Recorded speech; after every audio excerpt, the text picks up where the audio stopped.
The U.S. has fundamentally changed its approach to trade, raising its tariffs to levels last seen during the Great Depression. Many of our former strengths, based on our close ties to America, have become our weaknesses that we must correct.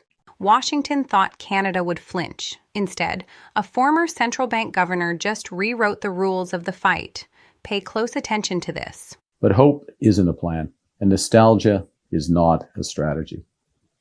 And the days that young Canadians have known all their lives haven't been that good. Their lifetimes have been marked by a series of shocks and crises from abroad. The Iraq War, the global financial crisis, COVID, and now this. We have to take care of ourselves because we can't rely on one foreign partner. There is a moment in every geopolitical confrontation when one side reveals what it truly believes about the other. And Washington's belief about Canada has been brutally transparent for years now, that Canadians will absorb the punishment, wait for the storm to pass, and come crawling back to the table on American terms. That belief is now being systematically dismantled, not by angry rhetoric, not by protest signs on the street, but by the coldest, most calculating mind in the room.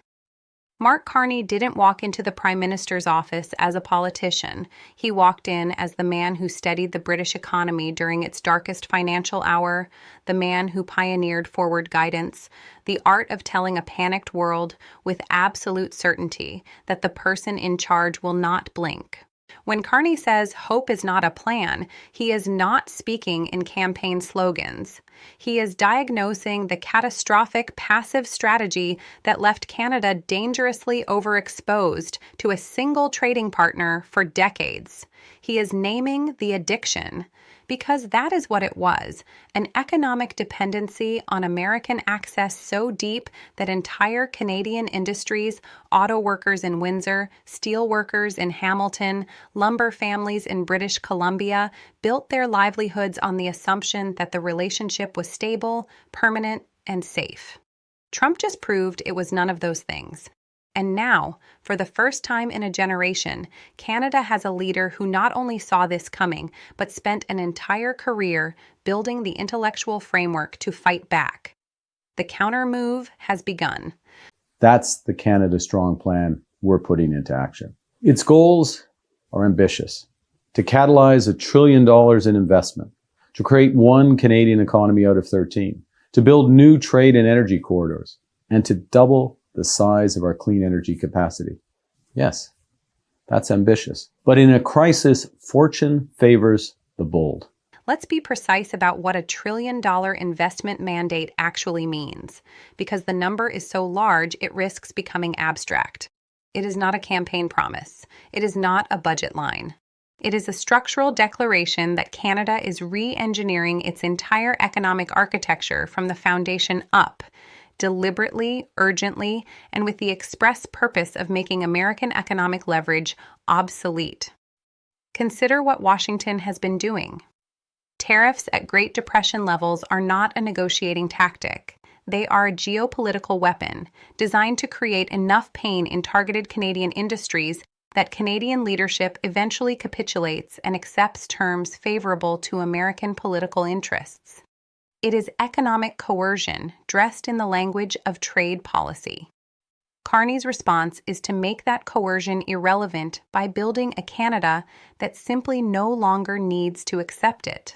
One Canadian economy out of 13 provincial and territorial silos means the internal trade barriers that have quietly strangled Canadian productivity for decades get demolished. New energy corridors mean Canadian natural resources reach global markets without requiring American pipeline approval or American port access.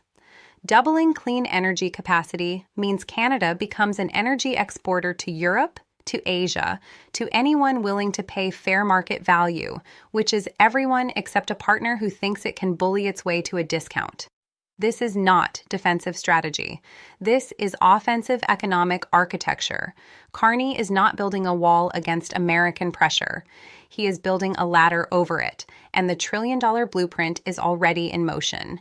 We're building relationships with other countries. We've signed 20 new deals on 4 continents in less than a year because Canada has what the world wants, from energy to education. We have the values to which most of the world aspires. And we're a reliable partner in a world that is anything but. 20 trade deals across 4 continents in under 12 months. Pause and absorb that number, because it represents something Washington clearly did not expect: a speed of diplomatic execution that exposes exactly how miscalculated the tariff pressure strategy actually was. The assumption behind economic coercion is always the same: isolate the target, make them feel that no alternatives exist, then present your terms as the only viable path forward. Trump's trade team applied that playbook to Canada, expecting the same compliance it has extracted from smaller, more vulnerable economies.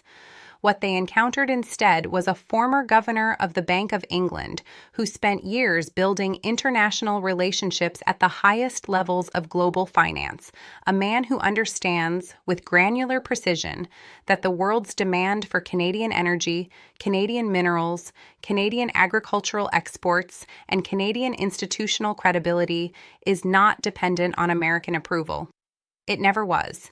Europe is actively searching for stable energy partners following years of Russian supply disruption.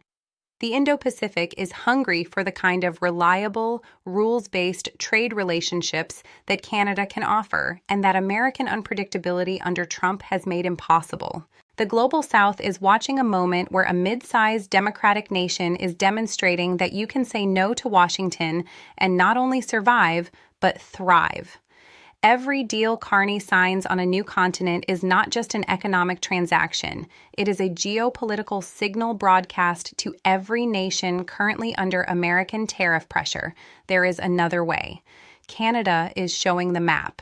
We're defending Canadian sovereignty by investing in our security and creating an industry to support it. We've embarked on an ambitious new mission to rebuild, rearm, and reinvest in the Canadian Armed Forces, with the single largest increase in defense investment in generations. As a result, recruitment to serve our country is already up 13%. This is the first time since the fall of the Berlin Wall that Canada will be spending what our allies expect and what we need for our defense. And we're just getting started. For years, the underfunding of Canadian defense was a quiet embarrassment whispered in NATO corridors and a recurring grievance exploited by American administrations to pressure Ottawa into compliance. It was a leverage point. If Canada needed American security guarantees, then Canada needed to keep America happy on trade, on border policy, on energy pricing. The dependency was circular, and it was intentional. Trump's team made it explicit, publicly mocking Canadian defense contributions, while simultaneously applying tariff pressure, creating a pincer strategy designed to make Canada feel exposed on every front simultaneously. What Carney has done in response is surgical and historic. The single largest increase in defense investment since the Berlin Wall era is not just a budget decision. It is a sovereignty declaration. When recruitment is already up 13%, when a $500 billion defense industry catalyzation is underway, Canada is not simply meeting NATO obligations. It is severing the security dependency that made American economic leverage possible in the first place. A Canada that can defend its own Arctic sovereignty, that can project credible military capacity alongside European allies, that no longer requires American security as a silent precondition for every diplomatic conversation, that Canada cannot be coerced the way the old Canada could. Carney understands something that purely civilian leaders often miss. Economic sovereignty and military sovereignty are the same argument. You cannot have one without the other. The shield is not metaphorical. It is being forged right now, and Washington is watching the weld. Washington applied Depression-era tariffs expecting Canada to break. Instead, Carney launched a $1 trillion counteroffensive, signed 20 global deals, and rearmed a nation. If you think this story ends here, stay watching. The most important move hasn't landed yet. There is a concept in central banking called forward guidance, and if you want to understand what Mark Carney is doing to Donald Trump's trade war right now, you need to understand what forward guidance actually is at its most powerful. It is not a press release. It is not a reassuring statement designed to calm nervous markets. In its purest form, forward guidance is a weapon of psychological certainty deployed against the forces of panic and coercion. It is a leader standing in front of a destabilized world and saying with complete and unshakable authority that the outcome has already been decided, that the response will be overwhelming, and that the only question remaining is how long the opposing pressure intends to sustain itself before accepting that reality. Carney used it at the Bank of Canada during the 2008 financial crisis, when global markets were dissolving in real time. He deployed it again at the Bank of England, walking into a post-Brexit economic identity crisis, and providing the kind of calm, data-driven, institutionally credible leadership that Britain's political class was catastrophically incapable of delivering on its own. 2 central banks, 2 existential crises, 1 man. And the lesson he took from both, the lesson he is now applying to the most significant sovereignty challenge Canada has faced since the War of 1812, is that the side which controls the narrative of inevitability wins before the final battle is ever fought. Trump's tariff strategy was built on a simple and historically tested premise. Apply enough economic pain to a smaller, trade-dependent neighbor, and that neighbor's political will collapses under domestic pressure from the industries getting hurt. It worked in various forms against multiple U.S. trading partners across the 20th century. What it had never encountered was a Canadian prime minister who had personally managed the systemic risk of entire national economies, who understood the mechanics of financial coercion at a molecular level, and who spent the first weeks of his mandate not negotiating from a position of anxiety, but systematically dismantling every lever of dependency that gave Washington its leverage in the first place. The Canada Strong plan is not a recovery strategy. It is a sovereign re-architecture. When Carney speaks of creating 1 Canadian economy out of 13, he is targeting the internal fragmentation that kept Canada weak and easily pressured for decades, provincial trade barriers that economists have estimated cost Canada billions in lost productivity annually, a quiet structural vulnerability that Washington never had to exploit because Canadian governments were already self-inflicting the damage. When he catalyzes $1 trillion in investment, he is redirecting global capital flows toward Canadian soil at precisely the moment when American institutional unpredictability is making the United States a less attractive destination for long-term investment. When he signs 20 trade deals across 4 continents in a single year, he is not compensating for the loss of American market access. He is demonstrating that Canadian exports command global demand that was always there, waiting for a Canadian leader bold enough to go and claim it. And then there is the defense dimension, the piece of this strategy that reveals Carney's deepest understanding of how power actually works. The largest increase in Canadian defense investment since the fall of the Berlin Wall is not about satisfying NATO allies or responding to Russian aggression in Eastern Europe, though it serves both purposes.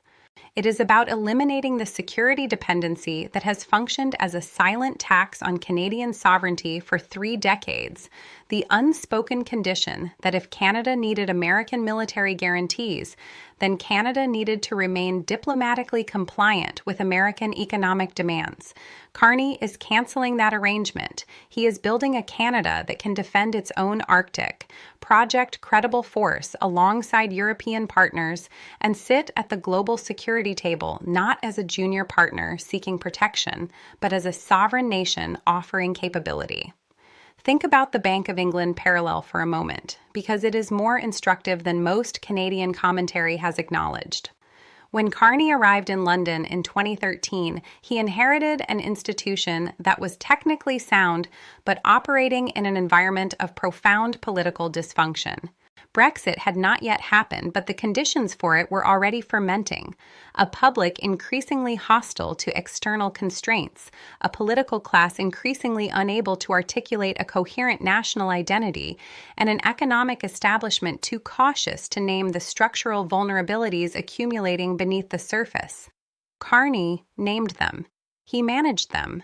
And when the Brexit shock finally detonated, the Bank of England's response, the liquidity facilities, the forward guidance, the institutional credibility he had spent years building, prevented what many serious economists believed could have been a genuine financial catastrophe.